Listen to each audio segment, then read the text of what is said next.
Welcome to the Deep Dive, your shortcut to being well-informed. We grab a whole stack of sources, really dig into the details, and pull out the stuff that matters most for you. Yeah, think of us as guides through all that information noise out there. We help you see what's actually important and how it connects to, well, your life. And today, we are jumping feet first into a book that's honestly more than just a book. Yeah, it's almost like a piece of cultural furniture, a phrase everyone knows. How to Win Friends and Influence People by Dale Carnegie. Oh, absolutely. We're working from excerpts of this real giant, first published way back in 1937. 1937. It's kind of mind-blowing, isn't it?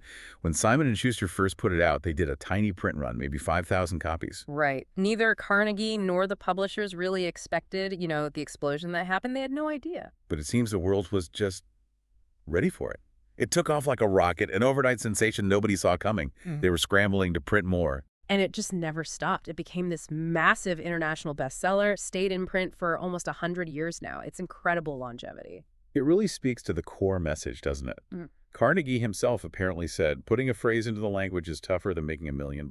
And How to Win Friends and Influence People totally did that. It's quoted everywhere, understood everywhere, translated into pretty much every language you can think of. And each new generation seems to find something in it. It just taps into something, well, fundamentally human, I suppose. And it wasn't just dreamt up in an office. This book came from real-world testing, like a laboratory. Yeah, it grew directly out of Dale Carnegie's adult education courses. He spent 15 years researching, experimenting. Exactly. He wasn't just sitting back theorizing. He went out and talked to tons of successful people. Inventors like Marconi, Edison, political leaders like FDR, Jim Farley. Business giants like Owen D. Young, movie stars like Clark Gable, Mary Pickford, explorers, the list goes on. Right. He wanted to know what they actually did, the practical techniques they used in their everyday interactions with people. How did they connect? How did they lead? And from all that, he built this talk, which grew into a lecture, the heart of his courses. The rules in this book weren't just ideas he had. No, they were developed by real people, thousands of adults in his classes trying to solve their real problems at work, at home. Started as, like, rules on a postcard, then leaflets, booklets. And after 15 years of refining, it became this book. And the source material makes a pretty bold claim. These rules work like magic. Yeah, the book's full of stories, testimonials saying these principles can literally revolutionize the lives of many people. Like, there's this employer with over 300 employees. Oh, yeah, I remember that one. He saw profits go up, got more leisure time, and crucially, he said he found far more happiness in his business and in his home just by applying these ideas. And salespeople boosting their numbers, getting new accounts, executives getting more authority, better pay. There was that one executive, right? He was about to get demoted because he was so confrontational. But he turned things around completely, got a promotion and a raise just by changing his approach based on these principles. It's quite the turnaround story. So when you boil it down, who is this book really for? Well, Carnegie mentions this big survey, finding that after health, the thing adults care most about is understanding people, getting along with them, having them like you, maybe persuading them a bit. So if that sounds like you listening right now, this book is aimed right at that need. Exactly. It touched a nerve and filled a human need, as the preface puts it. It's for pretty much anyone who wants to get better at the whole human relations thing in any part of their life. And there's a deeper layer, too, isn't there? The book connects it to that William James quote about untapped potential. Right, that idea that most of us are only using a tiny fraction of our abilities. Compared to what we ought to be, we are making use of only a small part of our physical and mental resources. We live far within limits. So the book's aim, really, is to help you find and use those dormant and unused assets you have for dealing with people.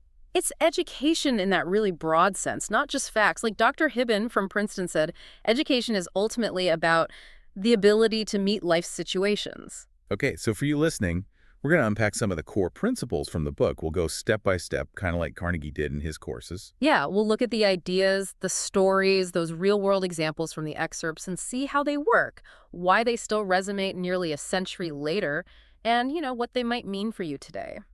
All right, let's dive into the first part. The absolute fundamentals for handling people. Carnegie kicks it off with a great metaphor, doesn't he? He does. If you want to gather honey, don't kick over the beehive. It's so simple, so visual, tells you right away that being aggressive, confrontational, Kicking that beehive. It's not how you get the sweet stuff. Exactly. It's not how you get cooperation or goodwill or just, positive outcomes with people. It sets the whole tone. And the very first principle under that banner is, well, it's blunt, maybe even tough to swallow sometimes. Don't criticize, condemn, or complain. Carnegie basically says criticism is pointless, futile, because what happens, the other person instantly throws up defenses. Right, they start justifying themselves, protecting their ego, their pride.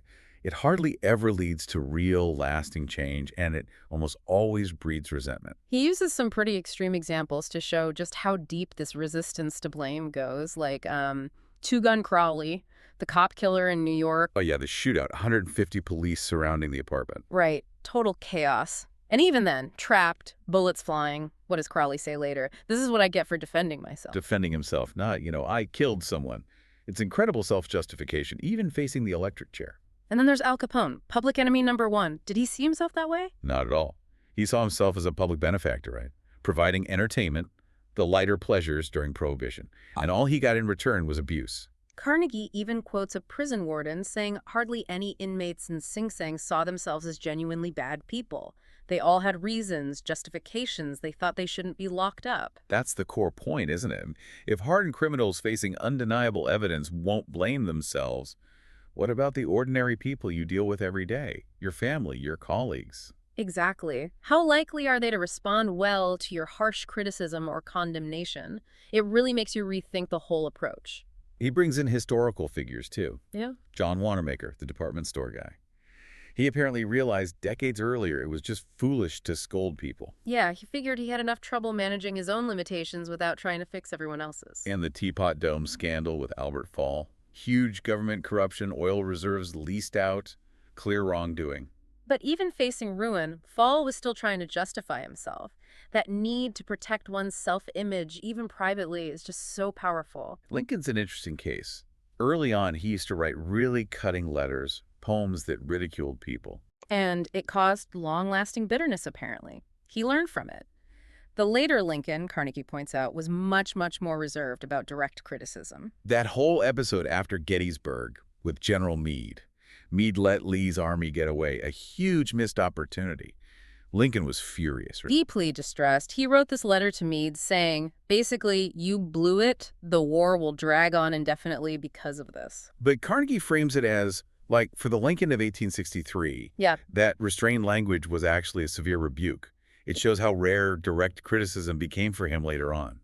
He understood it often didn't work. And to really hit home the emotional cost of constant criticism, especially within families, the book includes that poem, Father Forgets. Oh, that's a tough one. It's this father looking at his sleeping child, feeling awful about all the nagging and fault-finding he did during the day over 20 things. Yeah, realizing he was judging his kid by adult standards, missing the child's inherent goodness, their love, just because he was focused on the little mistakes. It's a powerful reminder that criticism often hurts relationships more than it helps. So the big takeaway here, that first actionable principle, before you criticize, condemn, or complain, stop. Remember how deeply people resist blame. Ask yourself, is kicking this particular beehive really going to get me the honey I want? Probably not. Okay, so if kicking the beehive is out, how do we get the honey? How do we connect? The book moves right into that with 6 ways to make people like you. And the first one is foundational. Become genuinely interested in other people. Seems simple, but it goes against our natural grain, doesn't it? We're all pretty self-focused. Carnegie points out that people are just, well, intensely interested in themselves. Totally. Remember that telephone company survey? The word I used nearly 4,000 times in just 500 calls. Or his simple test. Look at a group photo you're in. Who's the first person you look for? Guilty as charged. It's always me. Right. It's human nature. But Alfred Adler, the psychologist, made a really stark connection. He said the person not interested in others is the one who has the biggest problems in life and causes the most harm. It is from among such individuals that all human failures spring. Wow, that's heavy. Linking lack of interest in others to actual human failure. It is. So how do you show genuine interest? It's about attention, about actions. Theodore Roosevelt, for example, immensely popular, even his staff adored him. Why? He noticed them, right? Asked his valet about his wife's pet bird, called out greetings by name to the stable hands even when he couldn't see them. Little things that showed he saw them as people, not just staff. Exactly. Carnegie himself used this, trying to get famous authors to speak to his class. He didn't pitch how great his class was. He wrote expressing genuine admiration for their work, wanting to learn their secrets. Focus on them. And it worked. He got their cooperation. Then there's the bank customer, Mrs. Rosedale. Why did she stick with one bank? Not the services particularly. It was a teller who took a moment to ask about her sick mother, showed real concern. That personal touch made her feel like more than just an account number. That story about Charles Walters needing the report from the bank president is great, too. He ran into the assistant first, who was annoyed about needing stamps. Right. And Walters didn't just brush it off. He listened, helped her solve her little problem. Showing interest in her need, however small, paved the way for him to get what he needed from the president later. It built rapport. And C.M. Naffel, the fuel salesman, failed for 10 years trying to sell to this chain store. 10 years. Then he totally flipped his approach. Instead of pushing his product, he went to an executive and asked for a favor. Asked for help with a debate topic, right? Yeah. Specifically, asking for the executive's perspective on why chain stores were good because they were controversial then. Exactly. He showed genuine interest in the executive's world, his expertise, his problems. The executive was flattered, intrigued that someone cared about his side, talked for 2 hours. And that led to friendship and eventually the big fuel order. It backs up that old quote, "We are interested in others when they are interested in us." And maybe the most touching one is the student nurse on Thanksgiving. Finding that terrified little girl alone in the hospital. Yeah, the nurse was lonely too. But she didn't just do her job. She connected, listened, shared her own feelings, brought food, played games, stayed late. Pure human interest. It turned a potentially traumatic night into a memory of kindness for that little girl. The takeaway is so clear. Genuine interest isn't just a tactic. It's about really seeing the other person, putting your own stuff aside for a moment and focusing on them. It builds bridges like nothing else.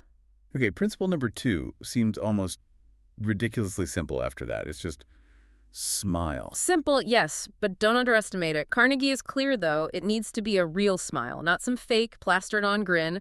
A warm, hearting smile that comes from within. People spot a phony smile a mile off. True. And there's science behind it too, right? That Professor McConnell quote. Yeah, he found people who smile tend to be more effective. Managers, teachers, sellers, even raise happier kids. A smile just communicates so much positive stuff nonverbally. Encouragement, often paired with a smile, works way better than punishment. Makes sense. And businesses know this. That New York department store preferring smiling staff over like a somber PhD. Right. Or the phone company's training staff to smile while on the phone because it actually changes your tone of voice. It comes through. I believe that. Like the story of the guy choosing a job because the manager's voice just sounded happy to hear from him, made him feel valued right away. But the killer example is Bill, the self-described grouch in New York. Rarely smiled, barely spoke to his wife in the morning. Decided to try smiling as an experiment for a week. Forced himself at first, right? Looked in the mirror, commanded himself to smile. Yep. Then smiled at his wife. She was totally bewildered at first, but he kept it up. Smiled at the elevator guy, the doorman, the subway cashier, people on the stock exchange floor. And combined with cutting back on criticism and trying to see other viewpoints. It literally revolutionized his life, he said. Within 2 months, his home life was happier than it had been in the whole previous year. He felt like a different person, happier, richer in friendships, all starting with a conscious decision to smile more. So what if you're listening and thinking, but I just don't feel like smiling? Carnegie tackles that head on. He brings back William James. Action and feeling are linked. You can't always directly control how you feel, but you can control how you act. So act cheerful, force the smile, and often the feeling will follow. Like that idea, we become like that on which our hearts are fixed. Focus on happy, act happy. Yeah. Maybe you'll actually get happier. Exactly. And that old Chinese proverb is so perfect. A man without a smiling face must not open a shop. Your smile is powerful currency. It costs nothing, but it buys so much goodwill. It lights things up. So the action point is pretty clear. A genuine smile broadcasts warmth, makes you approachable, makes people feel better. It's a simple habit with a huge return. Make it intentional. Principle number 3 drills down into something deeply personal. Remember that a person's name is to that person the sweetest and most important sound in any language. It sounds almost like flattery, but it's deeper than that, isn't it? A name is, right? Well, it's us. It sets us apart, makes us unique. Hearing it feels good. It means someone sees us. Absolutely. Think about Jim Farley, FDR's campaign manager. He credited his success, in large part, to being able to call 50,000 people by their first names. 50,000. Incredible. When Carnegie asked how he did it, Farley apparently just said, hard work, but then admitted it was the names. He saw remembering a name as statesmanship. Andrew Carnegie himself used this. When merging with George Pullman's company, what did he suggest for the name? The Pullman Palace Car Company, appealing directly to Pullman's pride in his own name.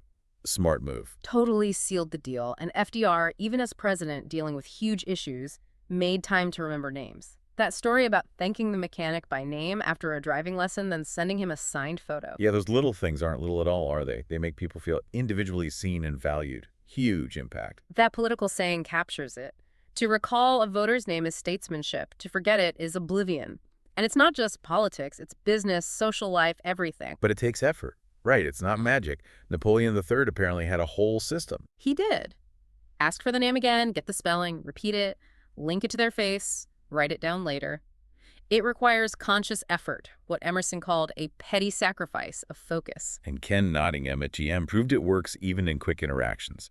The cafeteria worker, Eunice, who was usually pretty grumpy. Yeah. He just started saying, "Good morning, Eunice." Used her name specifically, and her whole demeanor changed. Smiles, generous portions, just because he used her name. Made her feel recognized. So the insight is really direct. Your name is tied to your core identity. Using someone's name sincerely is a simple, powerful way to show respect, make them feel important, and instantly warm up the interaction. Learn names. Use them. Okay, principle 4 circles back to communication, but from the receiving end.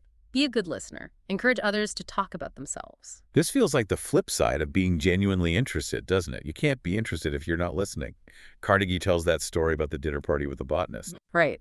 He knew nothing about botany. So what did he do? He just asked questions and listened intently while the botanist talked enthusiastically about his passion for hours. And afterwards, the botanist told the host Carnegie was a most interesting conversationalist, even though Carnegie barely said a word. Exactly. The secret wasn't his talking, it was his listening. He encouraged the other person to talk about what they loved. That's what made the connection. Charles Eliot, the Harvard president, nailed it. The key to successful interactions. Exclusive attention to the person who is speaking to you. Nothing is more flattering. And Henry James apparently noted Eliot didn't just hear with his ears, but with his eyes, his whole mind engaged, really active listening. The story of Mr. Detmer and the angry customers may be the most dramatic example. This guy was furious, refusing to pay a bill, swearing never to buy again. And Detmer's first move, just listen. Let the guy vent completely, talk himself out, until the anger started to fade. No interruptions, no arguments. Then, instead of defending his company, Detmer thanked the customer.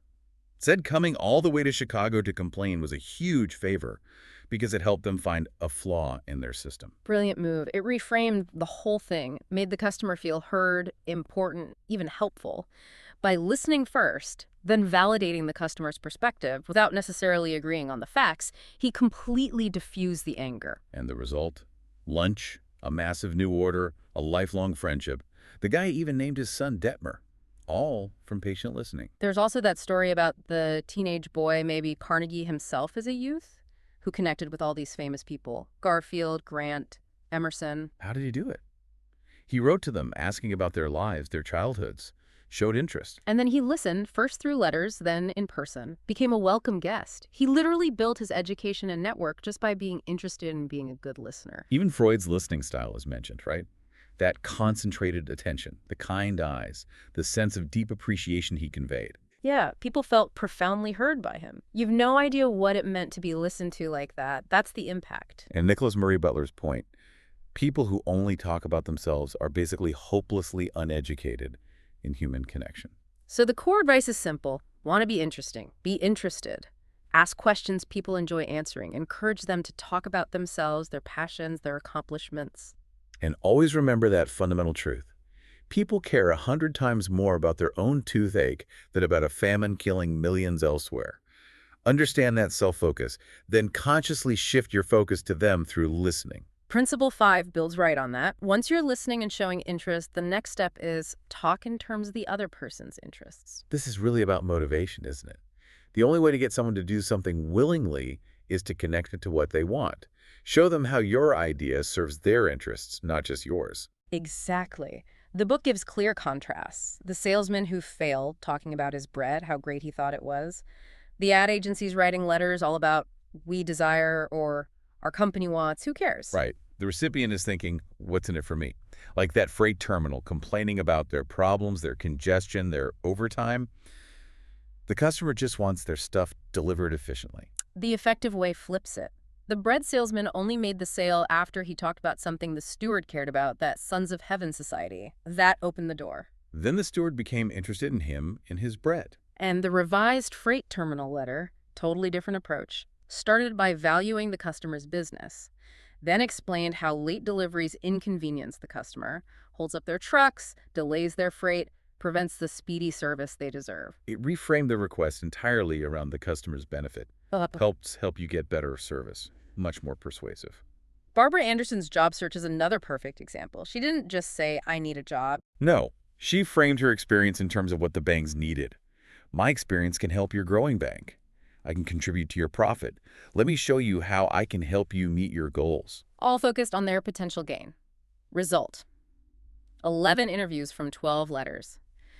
Because she spoke their language, addressed their interests. It comes back to that Henry Ford quote. Get the other person's point of view and see things from that person's angle as well as from your own. Sounds simple, but how often do we actually do it? Not often enough. And it's crucial to stress this isn't manipulation.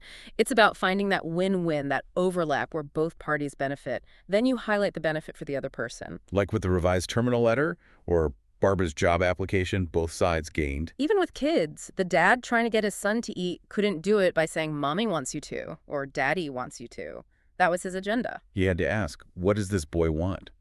And he figured out the boy wanted to feel grown up, like his mom. So he let the boy make the cereal himself, tied the request to the boy's own desire. Problem solved. The core insight is crystal clear. Persuasion isn't about pushing your agenda. It's about understanding the other person's world, their wants, their interests, and then framing your idea in those terms. Show them the what's in it for them. Okay, and the sixth principle for making people like you ties so much of this together. Make the other person feel important, and do it sincerely. This hits that deep human core, doesn't it? That desire to be important John Dewey talked about, or Freud's desire to be great. We all crave significance, recognition. And we've already seen how the other principles feed into this. Remembering names makes you feel uniquely important. Listening intently shows you matter enough to be heard. Talking about their interests validates their world. It all contributes to making someone feel significant. The book gives some really direct examples, too, like the lawyer visiting his elderly aunt. She lived alone, surrounded by her memories, her things. And he didn't just make small talk. He genuinely admired her home, her antiques, the things she treasured. He made her feel important by valuing what she valued. And the impact was huge. She felt so seen, so appreciated in her loneliness that she insisted on giving him her prized Packard car, something she wouldn't give anyone else. Her gratitude for feeling important was immense. Then there's James Adamson trying to get that big order from George Eastman, the Kodak founder. Adamson didn't just flatter Eastman about his money. No, he focused on things Eastman was personally proud of, right? The woodworking he'd done in his office, his first camera, the chairs he painted, and his philanthropy, using his wealth for universities, hospitals. Exactly. Adamson recognized what made Eastman feel important wasn't just the millions, but his personal creativity, his legacy, his contributions. By genuinely admiring those things, he connected with Eastman on a human level, got the order, built a friendship. And the restaurant owner, Claude Murray, keeping that key employee who wanted to quit. How did he do it? He didn't just throw money at her. He told her how important she was, a vital link between him and the whole staff. He spelled out her unique value. That feeling of being indispensable, truly important, changed her mind. It connects back to that William James idea of unused potential, too. Making someone feel important, believing in them, can actually help them become more. Like Madame Bay and Marie the dishwasher. Marie was seen as this downtrodden monster, but Madame B looked at her and saw potential. Marie, you do not know what treasures are within you. Just that one sentence, acknowledging her potential importance, her inner treasures. It sparked something in Marie. Belief. She started to change, physically, spiritually. It unlocked something, made her want to live up to that feeling of importance. So the takeaway is powerful. Everyone needs to feel important. Sincerely acknowledging people's worth, appreciating their efforts or passions, showing you believe in them. It's one of the most fundamental ways to build rapport, loyalty, and positive influence. And it has to be sincere. All right, we've covered handling people without causing friction and ways to genuinely connect and make people like you. Now let's look at some principles from later parts of the book, parts 3 and 4, that focus more on influencing others, winning them to your way of thinking, and leading effectively without generating resentment. Sounds good. And one core idea from part 3 definitely echoes what we said about criticism. The only way to get the best of an argument is to avoid it. Right. We touched on this. Arguments rarely achieve anything positive. You might win the point, but you often lose the person, damage the relationship, create defensiveness. There's just no real upside to the conflict itself. Which leads naturally to another related point pulled from several examples in part 3.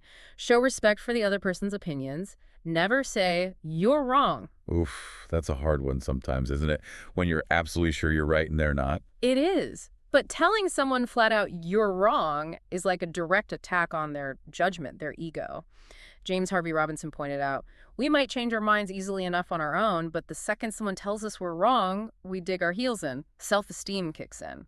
The book mentions Mr. Parsons dealing with that tax inspector he disagreed with. What did he do? He stopped arguing. Instead, he started by saying something like, you have a tough job. You must see all sorts of things out there on the firing line. He showed respect for the inspector's role and experience, even while disagreeing on the specific issue. It softened the whole interaction. And the car salesman, who stopped telling customers you're wrong about what was wrong with their car. Yeah, he started saying things like, look, we've made mistakes before. Maybe we missed something here. Tell me about it. That humble, respectful approach disarmed people, made them more willing to listen to his diagnosis later. Ben Franklin's transformation is fascinating, too. After a friend called him out for being too argumentative. He consciously changed his whole style, avoided dogmatic words like certainly or undoubtedly, started using softer phrases. I conceive, I apprehend, it appears to me. And he'd often start by acknowledging where the other person's point might be valid in some situations, before suggesting why the current case might be different. And the result? He found people were way more receptive, conversations were more pleasant, and he was actually more successful at persuading people when he needed to. Less ego, more influence. So the clear action here: don't attack opinions directly. Show respect, even if you disagree. It keeps the door open for actual conversation, rather than just triggering defenses. Okay, shifting into principles specifically about leadership and changing behavior from part 4, a really effective one is talk about your own mistakes before criticizing the other person. The humility factor. It makes you seem less like you're judging from on high, right? More relatable.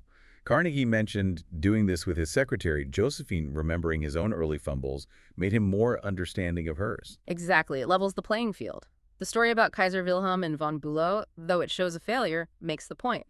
Von Bülow criticized the Kaiser, implying he had messed up, and the Kaiser blew up. Von Bülow realized afterward he should have started differently. Right.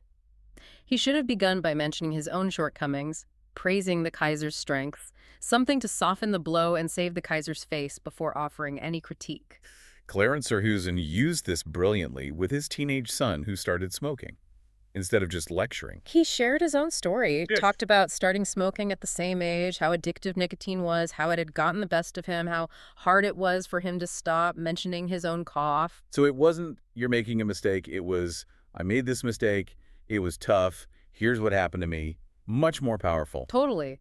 By admitting his own failure and struggle first, he could talk about the dangers without making his son defensive or rebellious. It became a shared vulnerability, not a top-down command. Another great one from part 4, especially for managers or parents, is ask questions instead of giving direct orders. Yes.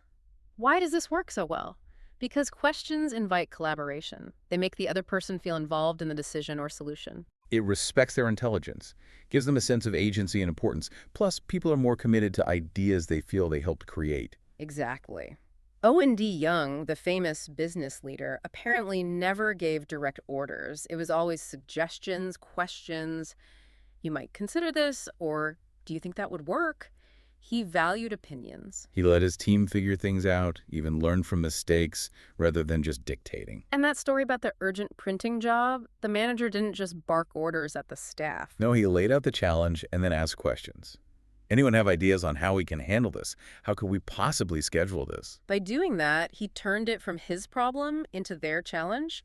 They came up with the plan themselves, and because it was their plan, they tackled it with enthusiasm and got it done. Asking questions fosters ownership. Okay, principle #6 from part 4 is so critical for maintaining relationships, especially when things go wrong. Let the other person save face. Absolutely crucial. Never humiliate someone, especially publicly. Even if they're wrong, even if changes need to be made, allow them to preserve their dignity. It's about respect. The example of GE and Charles Steinmetz is perfect. He was a genius engineer but a terrible manager. They needed him out of management but couldn't afford to lose him or embarrass him. So what did they do? They created a prestigious new title for him, consulting engineer, effectively promoted him out of the job he was bad at into a role where his genius could shine, all while letting him save face. Brilliant people management. Compare that to the story of the vice president who just tore into a supervisor in a meeting, accused him of lying right there in front of everyone. Disaster, total humiliation. It destroyed the supervisor's effectiveness, his relationship with the VP, everything. He eventually left and succeeded elsewhere. Humiliation poisons everything. Anima's own story shows how you can even save your own face after a mistake. She messed up on a project. But instead of hiding it or blaming others, she owned it. She went to her boss, explained the error, clearly stated what she had learned from it, and presented a new plan based on that learning. So she acknowledged the mistake but framed it as growth. Showed she was competent and responsible despite the error, preserving her professional standing. It's about handling mistakes with dignity. Moving on to principle #8 in part 4, this one's all about motivation and building confidence. Use encouragement, make the fault seem easy to correct. This is about believing in people, right? Focusing on their potential, highlighting strengths, making challenges seem manageable. It inspires them to try harder. Exactly. Think back to Charles Schwab's steel mill challenge. Turning production into a game encouraged workers to improve. Or Mad Annie telling Marie she had treasures within. That belief unlocked Marie's potential. Carnegie's own dancing experience fits here too. The first teacher pointed out all his flaws, made him feel clumsy. The second teacher focused on his natural sense of rhythm, minimized the mistakes, made it seem easy. That encouragement kept him going. Same with Ely Culbertson and Bridge. Being told he had a flair for made a complex game seem accessible, motivating him to become a professional. And KT Dutchman helping his son with math is a fantastic, detailed example. The boy was failing, hated math. So Dutchman didn't just harp on the bad grades. He connected math to the boy's dream job, TV technician. Then he broke it down flashcards for multiplication, making a huge fuss, celebrating every single correct answer. He made the fault-poor math skills seem like a series of small, correctable steps. Lots of praise for effort and improvement. And the results were dramatic. Grades shot up, confidence soared. He even won a science fair prize. It really underscores Carnegie's advice. Praise every improvement. Be hearty in your approbation and lavish in your praise. Genuine encouragement is powerful fuel. And that little tweak in language, using and instead of but. We're proud of your effort in English, and I know if you keep practicing like that, your algebra will come right up too. It feels supportive, not like criticism in disguise. Even subtle encouragement works. Marge Jacob getting the messy construction workers to clean up. Yeah, she didn't accuse them of being sloppy. She appealed to their pride, saying the mess spoiled the look of the beautiful house they had built. Made cleaning up seem like protecting their own good work. And Sergeant Kaiser, getting the reservists to get haircuts, appealed to their role as leaders, asking them to set the example, encouraged them to meet the standard themselves. Principle #9 from part 4 is about achieving compliance happily. Make the other person happy about doing the thing you suggest. Okay, how does this work? It sounds a bit like manipulation, maybe. It can edge close, if insincere, but the idea is to frame the request in a way that aligns with their values, desires, or sense of importance. How does doing this benefit them or make them feel good? Like Colonel House getting William Jennings Bryan not to go on a trip, but suggesting he was too important, too needed elsewhere, made him feel good about not going. Exactly. Or giving people titles or specific authority. Those toys of leadership can make them feel important and therefore happier to take on the associated responsibilities. So instead of just ordering John to clean the stockroom, you might frame it around benefits he can appreciate. John, if you could get that stockroom organized, it'll make receiving the new shipment way smoother. Plus, it makes us look really efficient when clients walk through. You'd really be doing your part to keep things running well. connects the task to efficiency, company image, his contribution, potentially makes him feel better about doing it than just being told, clean the stockroom. Right. It links the task to a positive outcome or a positive self-image for him. It won't magically make every unpleasant task joyful, but it definitely increases the odds of willing, maybe even happy cooperation compared to a blunt command. And finally, let's revisit a powerful principle from Part 3 that applies broadly to influence and leadership. Appeal to the nobler motives. Yes. This is based on the idea that deep down, most people want to be seen as decent, fair, honorable. Tapping into that desire can be incredibly effective. Leopold Feldman and the tenant who wanted to break his lease.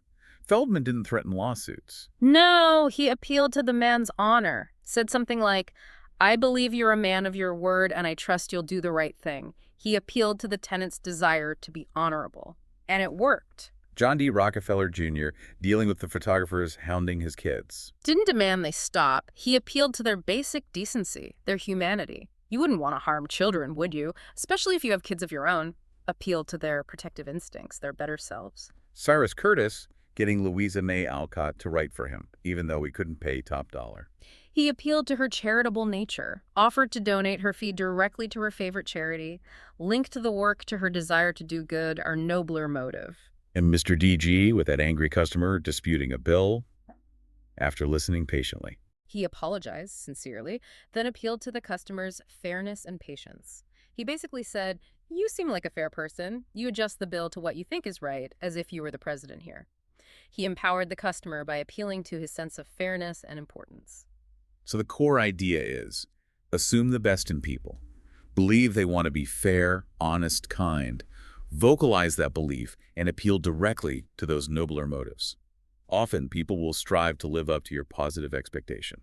So if we try to tie all this together, what's the big picture message for you, the listener? I think it's that effective human relations isn't some secret code or manipulative trick. Right. It's grounded in really understanding basic human nature, doesn't it? That desire to feel important, the defensiveness against criticism, how much we value our own ideas, how we respond to genuine kindness and respect. And the strategies all flow from that understanding. It boils down to a few key things. Shift your focus outwards. Be genuinely interested. Listen more than you talk. See things from their perspective. Build positive feelings. Smile. Use names. Make people feel valued. Appreciate them sincerely. Influence. Gently avoid pointless arguments. Admit your own faults. Ask, don't tell. Protect people's dignity. Encourage rather than criticize. Appeal to their better nature. Frame things around their benefit. And that thread running through everything. Sincere praise and encouragement. Notice the good. Acknowledge it. Be generous with genuine appreciation. And Carnegie was really practical about this. He didn't just want you to read the book, he wanted you to use it. He gave specific steps. Yeah, like you need a real desire to master this stuff. It takes conscious effort. Read each chapter twice. Don't just skim. Stop and think constantly. How can I apply this right now in my life? Underline stuff, make notes, review it regularly, maybe once a month, keep it fresh. And the absolute key, apply it every chance you get. Practice these principles until they become habits. He even suggested keeping a record, who you tried it with, what you did, what happened, why. Because seeing your successes builds confidence, inspires you to keep trying, it makes it real. Just like he taught public speaking, confidence comes from doing it, from getting successful experiences under your belt. Same with human relations.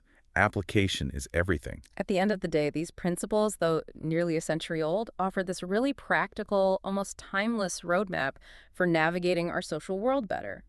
Better relationships, more positive influence, maybe just more harmony and happiness. So maybe the final thought for you to take away today is this. If just remembering someone's name can change how they feel, if truly listening can build a deep bond, if holding back criticism can prevent conflict, what's one small change you could make in how you interact with someone today that might ripple outwards and make a surprisingly big difference? Something to think about. Definitely. That's all for this deep dive. We really hope digging into how to win friends and influence people has given you some valuable insights to work with. Until next time.